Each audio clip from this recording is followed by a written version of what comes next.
board on this. I learned that trick last time that it doesn't automatically continue recording from our prior room. My name is Laura Collins. I'm the director for the Office of Scholar Development and Fellowship Advising, and I serve as our campus's Fulbright Program Advisor, FPA. And I'm joined today by Jordan Myers, and she is the newest member of our two-person OSDFA team. Jordan, if you'd like to go ahead and say hello. Hi, everyone. My name is Jordan Myers. I'm the program coordinator of OSDFA. I've been at Rutgers Camden for about 3 months now, and I'm really enjoying it, and I look forward to hopefully meeting all of you. Thanks so much, Jordan. And so you can see here on the screen, we have a little who we are. I guess I'll give you guys the full picture, maybe, I don't know. It's complicated, right? If you don't mind getting a preview of what's to come. So our office supports our students, not only in applying for Fulbright, of course, but in everything that is all things scholar development and fellowship advising. And so you'll see that on this slide here.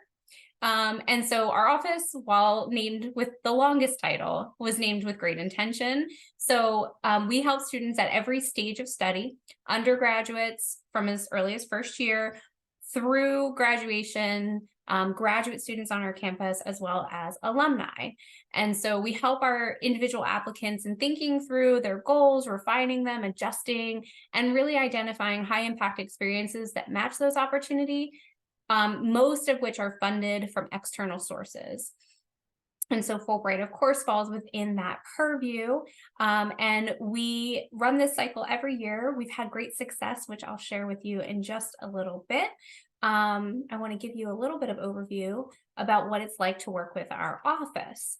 And so, as Lee mentioned a few times, it is early. Normally we do these sessions in the spring, but there's no such thing as too early when it comes to planning for a competitive fellowship application like a Fulbright. So the application website for the U.S. student program is always available, and each cycle there'll be small changes. There may be a country that was offering an award in a previous year that no longer is, or there may be additions. And so for those reasons, there's slight changes, but generally speaking, you're going to find that the same awards repeat year to year. Maybe the number of awards available will change, but the information is pretty stagnant for the most part. So it's, again, a really good idea to hop on, take a look, and see what might appeal to you. And then, of course, you can sign up to meet with me or with Jordan to talk a little bit about those interests and really refine it.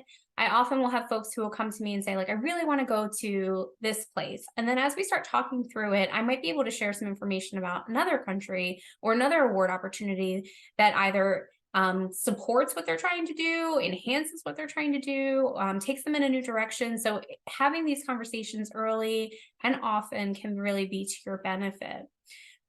This year, with the support of a second staff member, we're really excited to introduce Fulbright boot camps. This is something we've been planning now for a little while, and now that we have the manpower to do so, we're going to be implementing for the 2024 application season. I think Lee mentioned that the award cycle normally opens late March, early April. We do a whole Fulbright week in celebration of that. And so you'll be seeing our social media very active and engaged, and we will have some events planned at that time. So we will continue to share out that information. The boot camp will be for people who are either committed to applying or exploring applying, and it will give them some strategies and building community, most importantly. So you can see on the screen that I've really accentuated the importance of community. As we continue to grow our fellowship advising program on our campus, and particularly the Fulbright, it really is important that you all lean on one another. It's a really beautiful thing, as Coco said, to kind of lean on the people who are either having the same kind of hopes and dreams as you. And we have a number of ways that you can do that. So of course, our boot camp will be one way to connect you not only with Jordan and I, but also with each other as potential applicants. There's a really wonderful Slack channel that is hosted every year, and it's for all folks that are going through the application process. And so we can share that information out with you. Connecting with alumni. So you got to hear from two today, but Rutgers Camden has some alumni who would also be happy to speak with you about their experiences. There's also a number of affinity groups, and I was surprised that it wasn't specifically outlined today, but there's really good resources through Fulbright alumni organizations that are specific to different identities. Fulbright Noir, Fulbright Prism, those are just examples, but there are a number of different affinity groups that may be useful to you. And then, of course, attending regularly the different Fulbright webinars and live conversations that they have, most of which will eventually be recorded and you can go back and visit at a later time. But for your specific awards, your regions, all kinds of questions that might come up again for your different identities. Plan to work on your application. You're here today, so this is great because you're obviously ahead of the game, but planning early and planning to revise as often as you can. And then as part of our process, we have a big celebration every year with our applicants in the springtime where we all come together. You can invite people from your personal life, recommenders, supporters in any way to come out and celebrate with you on the biggest decision to go ahead and hit submit on this application. You can see that I've adapted the timeline that Lee presented just to give you a sense of how we operate. And so from April, when the application is officially open, all the way through September, you're working on your materials. While that seems like a lot of time, summer moves quickly, especially if you're traveling or doing other things for yourself. At the end of August is our campus deadline every year. So I think it was apparent from Coco's story that you do not have to apply through the institution. However, we hope that it's a benefit to you and not in any way a barrier. In fact, everyone who is working with us gets an endorsement from the institution. There is no one that we say, we're sorry, we're not going to write you a letter of endorsement. That just doesn't happen. Everyone receives our approval to move forward, and in fact, our enthusiasm to move forward. Our campus process is in place simply to give you additional eyes and feedback. So we have faculty members who serve on our campus committee, and they will read your application materials at that time in late August, and then they will meet with you, 2 committee members to you, and they'll give you dedicated specific feedback on how they think you can improve your application. And then we have an opportunity for you to connect back with our office in those final revision stages, just to make sure that you're feeling really confident about the material you've put together before you hit submit in October. The deadline is always the first Tuesday of October, and so you can see it there on the screen for you. And then we're in the kind of the lull of Fulbright right now, although it's busy time for them. They begin reviewing applications the day after FPAs submit their materials, and that continues through November and December. So next week I get to sit through a Fulbright review session and get lots of good tips and feedback and bring that back for you all. And then in January, we'll find out if any of our applicants have made semi-finalist status, at which point they would be moved to in-country review for the countries that they have applied to individually. And then final selection and notifications go out March through May each year. Okay, so as I mentioned, we have lots to celebrate. So I have been doing this work for a little over 6 years now, and have been nominating applicants each of those years. And we have had a number of semifinalists and alternates. So alternates is also a very celebrate worthy status as a semifinalist.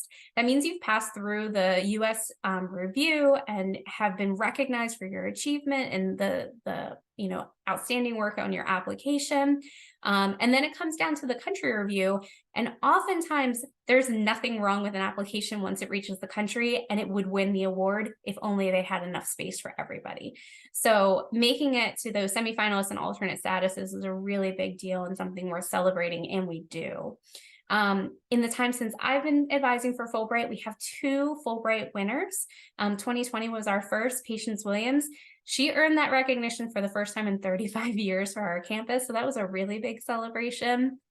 No one had been doing this advising for quite some time, and we didn't have a winner from the 1980s. And then most recently, just this past cycle, Caitlin McGee won the ETA and is going to be leaving for South Korea as of January.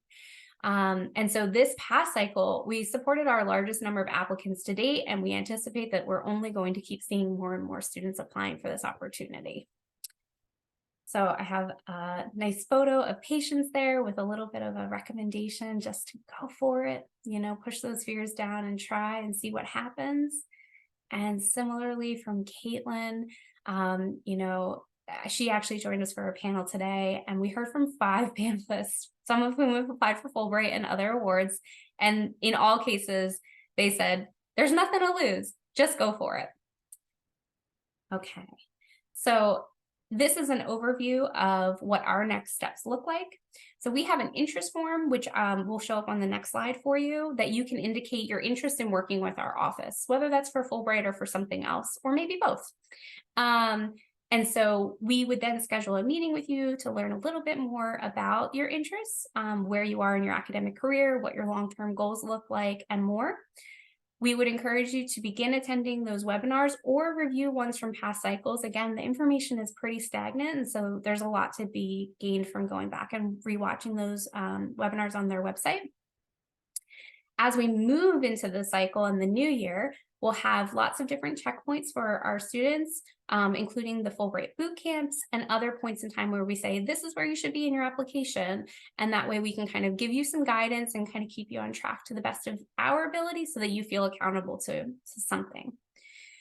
We have our campus deadline at the end of August. The opportunity to meet with the campus committee happens at the second week of September, after you've kind of adjusted to the new semester barely. And then after you've hit submit, we have our annual You Hit Submit celebration every March. It's in the NPR. It's a big deal, really good food. And again, bring anybody you want to celebrate with. And so if you are ready to get started, you can go ahead and scan our interest form there on the screen for you. It's also available by visiting our website. We will continue to promote our spring events around Fulbright, including Fulbright Week, and our info sessions and kickoffs around March. And then this is all of my contact information, since I do serve as the campus FPA. I'm located on the second floor of Armitage Hall in the class suite or the learning center. And that's a link for our interest form. We also do accept appointments on Navigate, but of course, once you submit that interest form, we'll gladly send you a link to schedule an appointment to meet one-on-one with either Jordan or I. And then that is a QR for our social media, where you will see all of our promotions around Fulbright and other events and opportunities that we are sharing out. All right, so with that, questions? All right, how about, tell me a little bit about you guys. Undergrads, grad students? Hi, my name is Stephanie. I'm an undergrad student. I'm majoring in accounting right now. And so I just wanted to attend just to learn more different opportunities that I have. I wasn't sure what I was getting into, but it was nice listening along. And